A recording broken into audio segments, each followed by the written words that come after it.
Olá pessoal, eu sou o professor Fabrício Valverde e hoje vamos para a resolução de mais uma questão de Química. A questão de hoje é a questão número 5 da FUVEST 2026, segunda fase. Uma questão bem interessante que trata dos assuntos de número de oxidação, estequiometria relacionada com a parte de energia e eletrólise ígnea, ok? Então, vindo aqui para a questão, temos o seguinte. Em um momento da trilogia de filmes De Volta para o Futuro, a máquina do tempo, que é um automóvel, o DeLorean, tá? Um filme muito bom, principalmente o primeiro, é abastecida com restos de alimentos e uma latinha de alumínio. Ele mostra essa passagem no filme. A possibilidade de usar alumínio como combustível em automóveis foi proposta por pesquisadores da Universidade Politécnica da Catalunha. Neste caso, o automóvel seria movido pela combustão do hidrogênio gerado na reação das latas de alumínio com hidróxido de sódio, de acordo com a seguinte reação balanceada. Ok? Então, ele dá o esqueminha aqui da obtenção do gás hidrogênio. Ok? Então, a equação já está balanceadinha para nós. E aí, a questão vem em cima. E aí o item A vem em cima dessa equação, ok? Então, vamos passar aqui para o item A. Então, precisamos, por enquanto, que da equação química e ele vai perguntar o que no item A? Escreva no quadro da folha de respostas o número de oxidação dos átomos de alumínio e hidrogênio nas espécies indicadas, ok? Então, aqui eu recortei da folha de resposta da FUVEST para a gente responder do jeitinho que ele coloca lá, tá? Então, aqui ele pede para preencher o número de oxidação do alumínio metálico, do alumínio sólido, aqui desse composto de alumínio e do hidrogênio, número de oxidação do hidrogênio na hidroxila e no gás hidrogênio, ok? Então, um item bem simples, tem nada demais aqui. Ele não cobra nenhum número de oxidação que seja incomum. Por exemplo, o número de oxidação do oxigênio no superóxido. Bom, que aí é menos meio, não é tão comum. O número de oxidação do hidrogênio no hidreto metálico. Aí ele vai ser menos 1, que é incomum. Geralmente ele vai ser mais 1, que é o caso dessa questão aqui. Ok? Então, é isso que a gente vai desenvolver agora. Então, a regrinha clássica. Primeira regra que você aprende quando vai ver regras de número de oxidação. Toda substância simples, número de oxidação é igual a 0. Onde eu tenho substância simples aqui? Alumínio aqui é uma substância simples, só tem alumínio. Então, o número de oxidação aqui é 0. Tem mais alguma substância simples aqui? Tem. Aqui. Substância simples, aqui só tem hidrogênio. Substância simples, é o mesmo elemento, substância simples. Então, aqui também é igual a 0. E esses dois caras que são igual a 0, eles são questionados aqui o número de oxidação deles. Então, muito simples. Coloca aqui 0.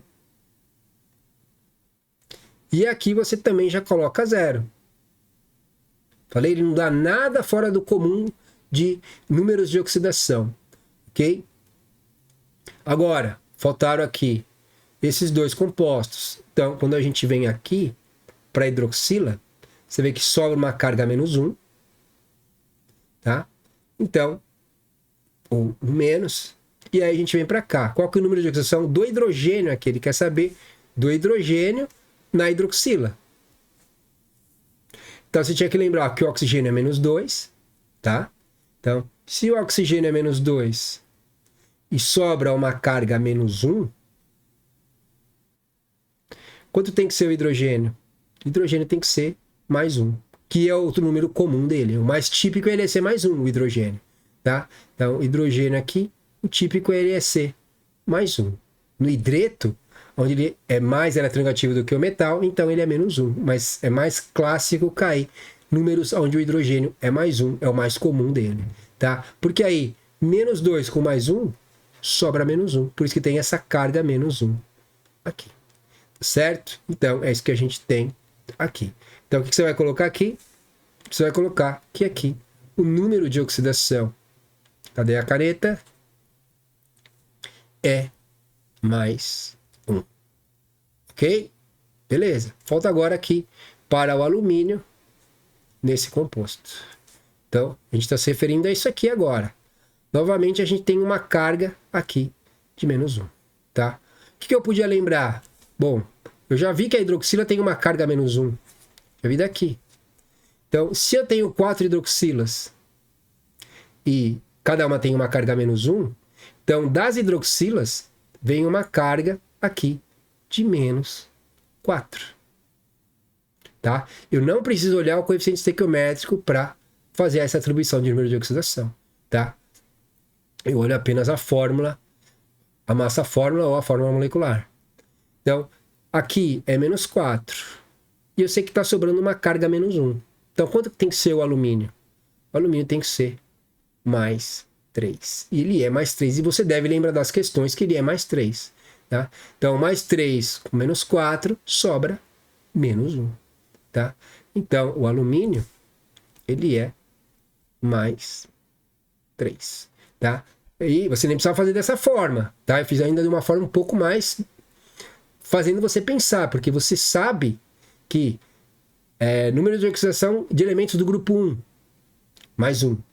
Número de oxidação dos elementos do grupo 2, mais 2.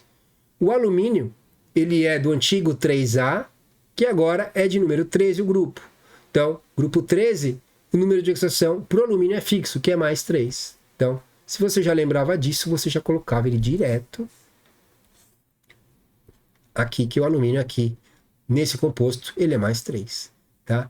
Então, o alumínio é clássico, você fez um monte de questão que o alumínio é mais 3. Tá certo? Então, se você não lembrava, aí você pegava essa informação. Tá? Que aí você tem aqui o alumínio, tá? Aí você tem lá o alumínio 3+, mais 3 hidroxilas. Você tem aqui o hidróxido de alumínio. Tá? Aí, o que pode acontecer em um meio muito básico? Então, onde você tem excesso de hidroxila, tem lá uma hidroxila ainda se liga, né, aqui com um alumínio. E aí você tem o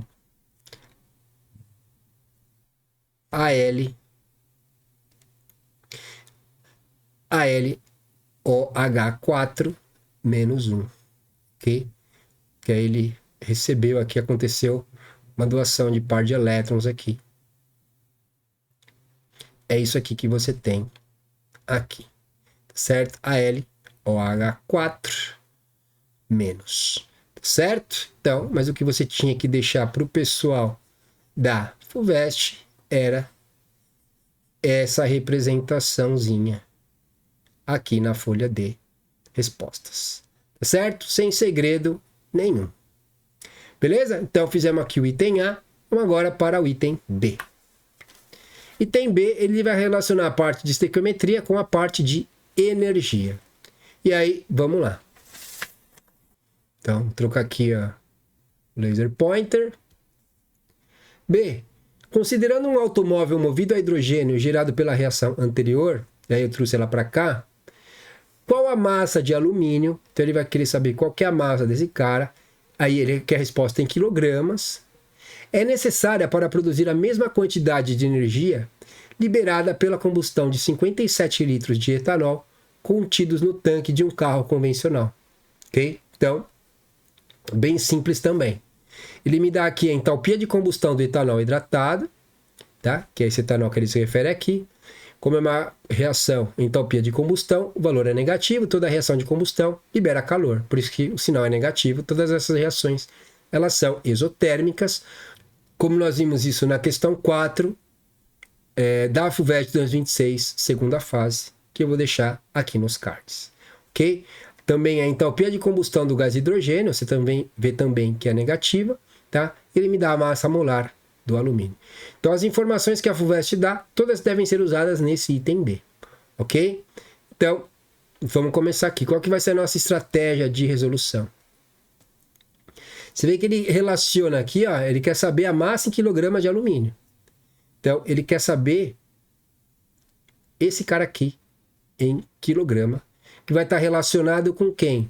Ele relaciona isso aqui com o hidrogênio, tá? O gás hidrogênio, que é o que está aqui na equação química. E aí, esse hidrogênio ele está relacionado com quem? Esse hidrogênio ele está relacionado com etanol. Como que eu sei disso? Aqui, ó. Tá? Então, a entropia de combustão do etanol está relacionado com essa quantidade. Então, eu sei que 1 litro de etanol me libera menos 2,5 vezes 10 a quarta kJ de energia, ou 25.000 kJ de energia. Então, 1 litro de etanol me libera 25.000 kJ de energia. Tá? Então, 57 litros de etanol vai me liberar quanto? E aí eu chego no valor de energia. E aí, ele fala sobre a mesma quantidade de energia de etanol com hidrogênio. Então, a quantidade que a gente achou de energia que esses 57 litros liberou, a gente relaciona essa energia depois com a do hidrogênio. E aí a gente acha o número de mols de hidrogênio. Esse mol de hidrogênios a gente usa aqui, porque aí eu sei que 3 mol aqui me produz 2 de alumínio. Então a quantidade em mol que está relacionada com a energia me libera, me produz quantos mols de alumínio. Aí essa quantidade de alumínio, se eu obtiver em mol, depois eu transformo ela para massa e chego na resposta.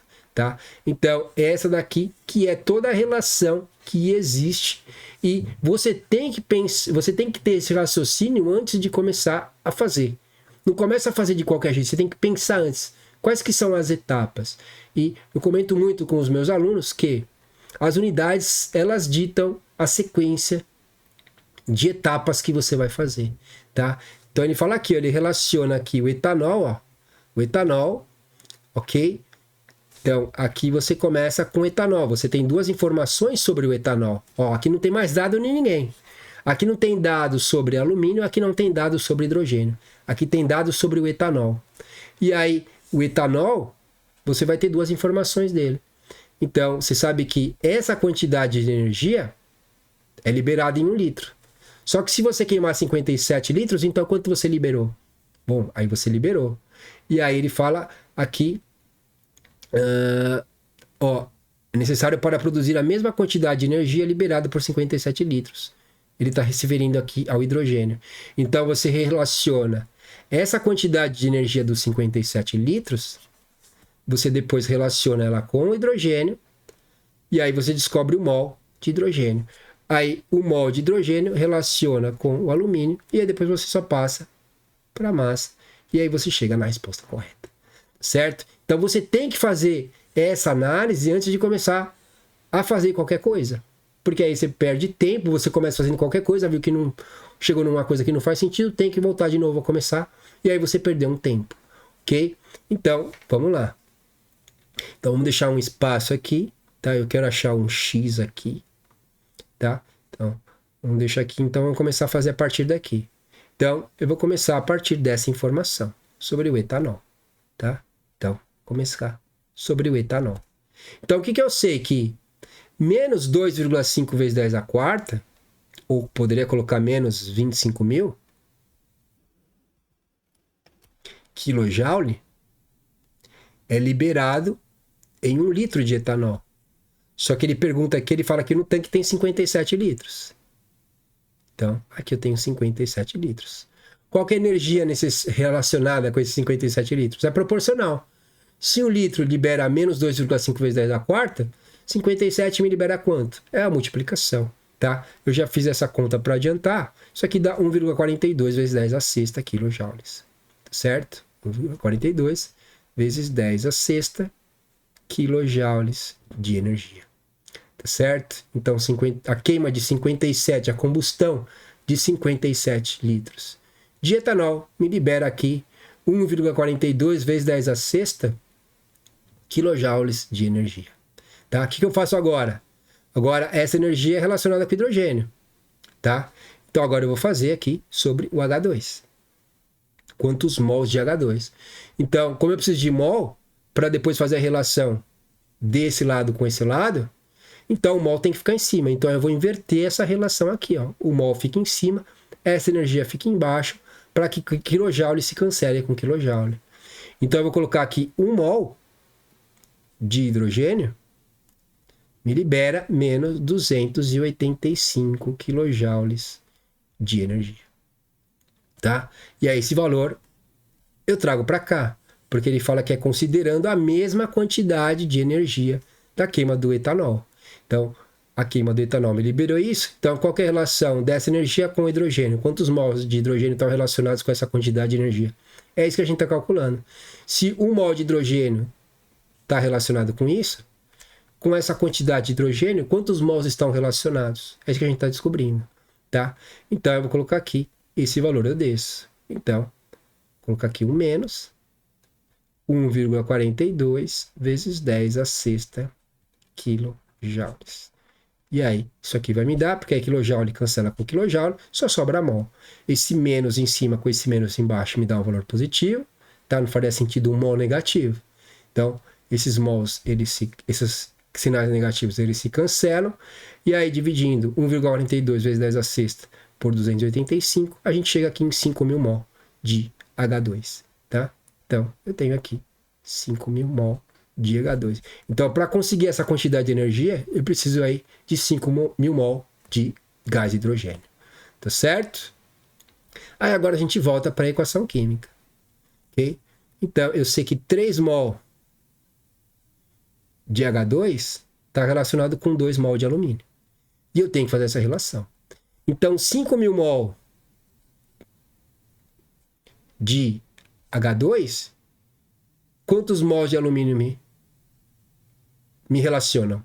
Tá? Então, como daqui para cá está diminuindo, daqui para cá também tem que diminuir. Tá? Mas o que eu vou fazer aqui é uma multiplicação em cruz. Vou fazer 5.000 vezes 2, que vai me dar 10.000. E aí, dividido por 3. Isso aqui vai me dar. Então, esse x é igual a 3.333 mol de alumínio. Tá certo? Então, é isso que eu vou ter aqui. Beleza? Porque é 2/3, né? 2/3 de 10.000. Aí, 2/3 de 5.000 me dá 3.333, tá? Então, cheguei aqui em mol, só que ele quer o quê? A massa em quilograma de alumínio. Estou em mol. E aí, por isso que ele me deu essa massa molar aqui embaixo. Agora a gente usa esse dado aqui. Então, eu tenho aqui que 27 gramas de alumínio equivale a 1 mol. Então, 3.333 mol de alumínio, quantos são em gramas? Porque a gente vai obter primeiro em grama, tá? É mais fácil você fazer a conta lá. Se você fosse para obter direto em quilograma, você colocar 0,027 quilograma.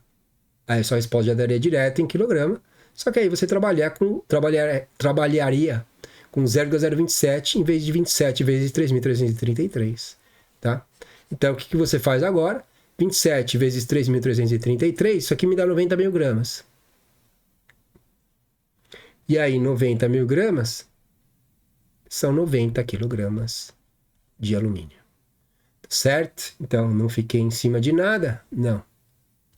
Então, essa daqui é a resposta do item. Então, colocaria lá bonitinho em algum lugar para o pessoal entender que a resposta é 90 quilogramas de alumínio.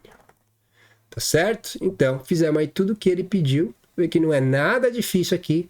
E você pensar antes de começar a fazer, pensar quais são as etapas, da onde você vai para onde, da onde você vai para onde, te ajuda muito e faz com que você não perca tempo durante uma questão. Tá certo? Então, chegamos aqui na resposta desse item B. E agora vamos lá para o último item, que é o item C. Tá? Então, nesse item C, a gente vai tratar um pouco... Cadê a pontinha? Uma vez que essa ponta some aqui, eu fico perdido. Vamos lá. Vou colocar o laser pointer aqui. Item C está relacionado com ligações químicas e eletrólise. Grande parte do custo da produção de latas de alumínio, tanto a partir de seu óxido, quanto por meio da reciclagem do alumínio metálico, advém dos processos de fusão desses materiais, tá? Então, você precisa de muita energia para fundir esses materiais. E aí, por isso que o custo da produção é elevado. No caso do óxido, a fusão é necessária para a realização da eletrólise ígnea, enquanto que no caso do alumínio reciclado, a fusão é necessária para a remoldagem, tá? Então, não sei se vocês já viram lá, quando eles fazem lá o alumínio reciclado, eles colocam o alumínio lá num forno, onde a temperatura está alta, para que esse alumínio das latinhas ele funda. Aí você tem esse alumínio fundido, ele no estado líquido. Aí depois eles colocam lá, despejam esse alumínio líquido no molde que eles quiserem, por isso que ele fala aqui de remoldagem, tá? É assim que eles utilizam esse alumínio reciclado, tá? Ele vai falar aqui as duas coisas que ele vai pedir. Responda quais tipos de ligação química existem no alumínio, tá? E no óxido de alumínio. Isso aqui é bem tranquilo, tá? Alumínio e o óxido de alumínio. Isso aqui tranquilaço, tá? Ambos no estado sólido. E explique por que é necessário realizar a fusão do óxido de alumínio para a sua eletrólise. Então, é isso que a gente vai responder. A parte da ligação química é bem tranquila, então metade dessa item C ainda também é bem tranquilo. O que você poderia ficar com um pouco de dúvida é porque você precisa fundir o óxido de alumínio. Então vamos lá. Então quando você tem lá, em relação à ligação química, você tem o alumínio. O metal alumínio. Todo metal vai ter a ligação metálica. Tá? Então todo metal, aqui só tem alumínio. Aqui não, aqui é óxido de alumínio. Mas você tem lá alumínio, você tem lá ferro, você tem lá cobalto, metal. A ligação é metálica. Você tem lá o sódio, a ligação metálica. Tá? Então, o que acontece na ligação metálica? Ele nem pedia para explicar, ele só queria saber o tipo de ligação. A hora que você colocou alumínio ligação metálica, você respondeu. Tá? Mas o que você tem na ligação metálica? Na ligação metálica, você tem lá os cátions alumínio 3+, organizados em um retículo cristalino e imersos em um mar de elétrons. É isso que você tem. Tá certo? Então, você lembra lá de ligação química, de ligação metálica mais especificamente, você lembra sobre o mar de elétrons. Tá? O livro de ensino médio ele chama bastante atenção sobre o mar de elétrons na ligação metálica. Tá? Então você tem lá o alumínio 3+, de novo, cadê a ponta? Você tem o alumínio 3+, o cátion alumínio 3+, né? E aí você tem, em volta desses alumínios 3+, você tem lá o mar de elétrons, que é o que caracteriza essa ligação metálica. E é por isso que esses caras eles vão ser, esses metais sólidos, eles são bons condutores de eletricidade, justamente porque você tem esse mar de elétrons, tá? Então, e aí o composto que ele pergunta é o óxido de alumínio. Então, o Al2O3, aí ele não está mais sozinho, ele está ligado com um ametal, que é o oxigênio. Então, você aprende, quando você tem um metal, que nesse caso é o alumínio, e você tem o óxido, que é um ametal, você tem uma ligação iônica. Tá? E aí, o que você tem na ligação iônica? Na ligação iônica, você tem aqui o alumínio 3+, mais o óxido, que o óxido é 2-, o oxigênio 2-, tá? Aí você forma o Al2O3. Não estou na frente, né? Então aqui você tem 2 alumínios e aqui você tem 3 óxidos para balancear essa equação, tá?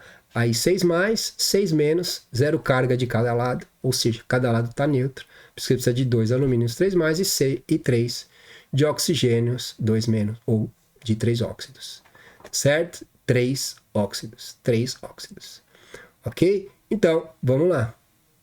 Você tem aqui o metal, você tem aqui o ametal, ligação iônica, tá? Como aqui você tem cargas elevadas, o alumínio é 3+, e o óxido é 2-, ocorre uma forte atração eletrostática. Ela é forte. Isso faz com que o óxido de alumínio ele tenha uma temperatura de fusão de aproximadamente 2050 graus Celsius. Uma temperatura de fusão muito elevada.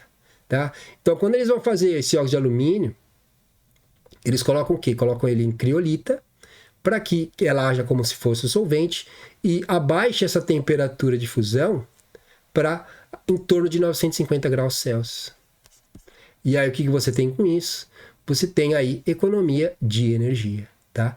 Então, ele está falando que isso aqui, o processo tem um alto custo, tá? Para você fundir.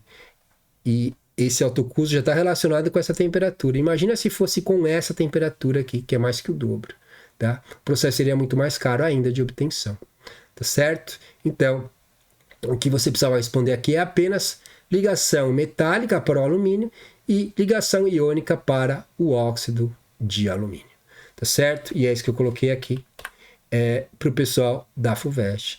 No alumínio metálico, as partículas estão unidas por ligações metálicas.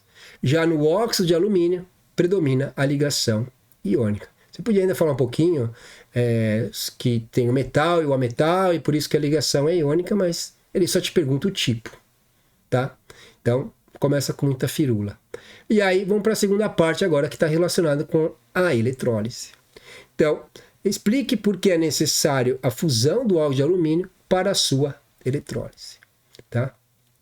Então, eu vou falar um pouquinho aqui sobre eletrólise, tá? Então, tem dois tipos de eletrólise. A eletrólise ígnea e a eletrólise aquosa. Ok? A ígnea é de temperatura, você precisa fundir.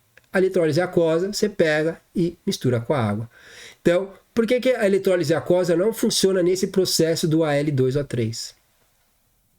A eletrólise aquosa não funciona aqui. Por quê?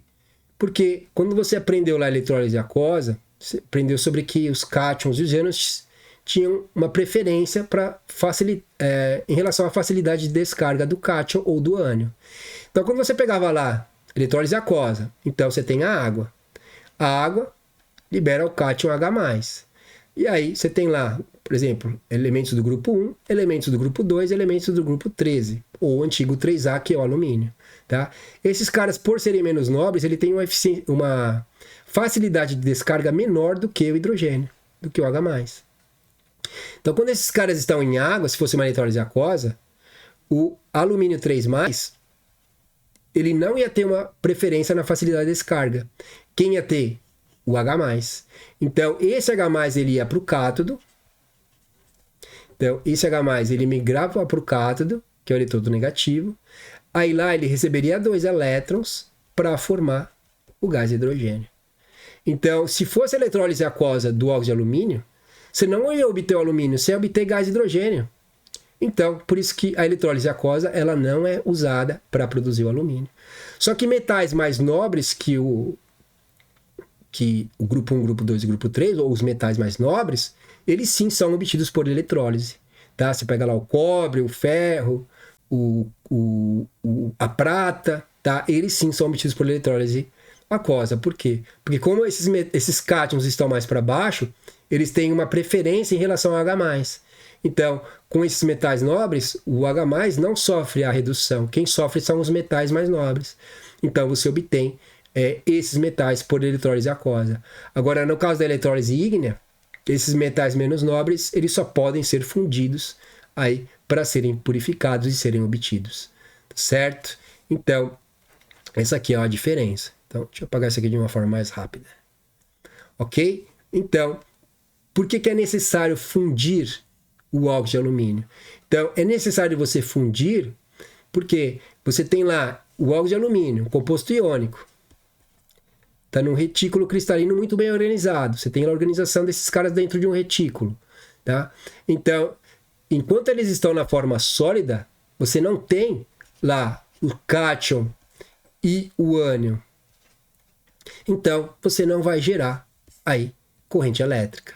A partir do momento que você funde esse cara aqui, você alcançou a temperatura de fusão, e esse cara está líquido, e essa é uma característica de compostos iônicos, né? Os compostos iônicos eles não conduzem corrente elétrica no estado sólido, mas conduzem corrente elétrica ou quando estão no estado líquido, ou quando estão no estado aquoso, tá? Estão dissociados na água, ok? Então você tem aqui, tendo que fundir esse cara aqui, para quê?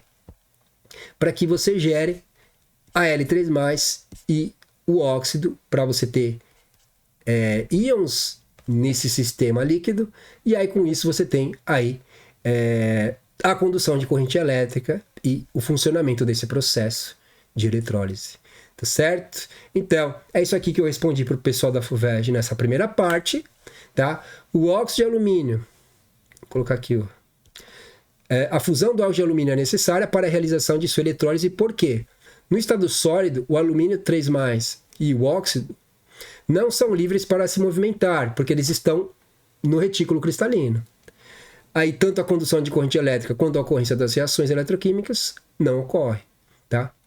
Agora, ao ser fundido, e aí dissolvido em criolita, que eu falei que ela diminui aquela temperatura de fusão do óxido de alumínio, o óxido de alumínio passa a apresentar íons livres, o Al3+, e o óxido, o O2-, tornando o meio condutor de corrente elétrica, tá? Que é o que eu acabei de explicar para vocês.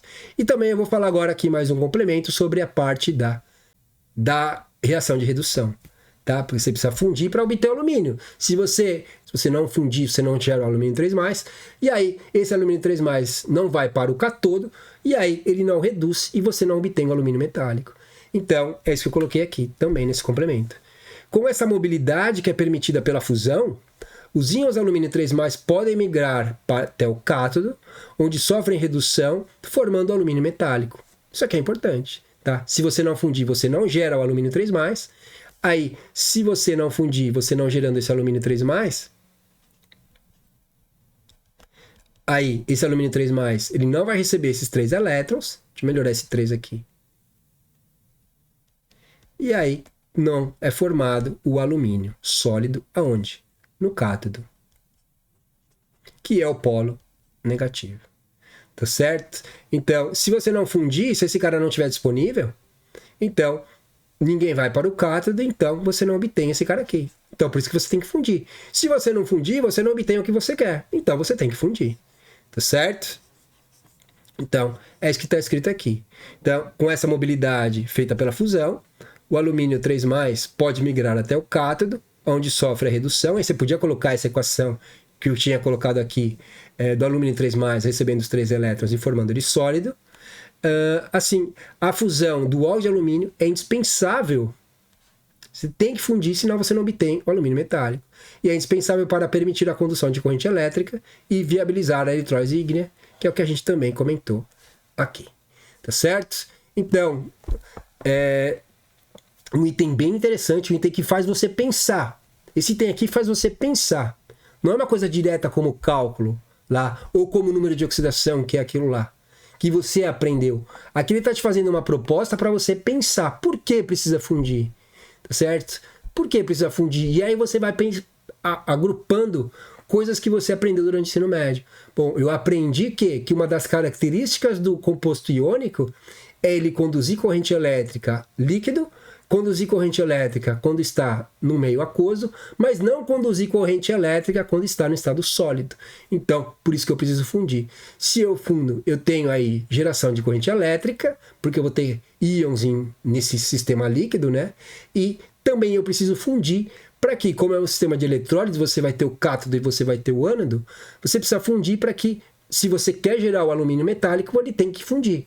Porque aí o alumínio metálico, ele vai para o cátodo, e aí, nesse cátodo, ele recebe o elétron, e aí ele é reduzido a alumínio metálico. Tá certo? Então, o item muito bem elaborado, uma questão muito bem bonita aqui da FUVEST 2026. Tá certo? Então, falta apenas mais uma questão para ser resolvida da FUVEST 2026, segunda fase, que é o que eu vou liberar na próxima aula.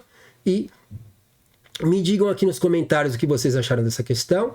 Se acharam ela fácil, difícil. Eu queria que o primeiro item, todo mundo que chegou na segunda fase da FUVEST tenha conseguido fazer. A questão 2 também é uma questão típica de Enem também, não tem muito segredo, típica de Enem. O Enem cobra questões desse tipo, que nem a que estava no item B. Tá? E o item C, sim. A segunda parte do item C, porque a primeira parte sobre ligações químicas também é bem tranquila. Ele só pergunta o tipo, não pergunta mais nada, não te questiona mais nada sobre ligação química. Só pergunta o tipo. Tá? Agora, a segunda parte do item C, aí é um belo item. Tá certo? Então, me digam aqui nos comentários e vou deixar aqui em cima mais uma playlist e um vídeo para vocês continuarem estudando química. E essa era a questão que nós íamos resolver hoje. Espero que vocês tenham aprendido alguma coisa. Até mais e fui!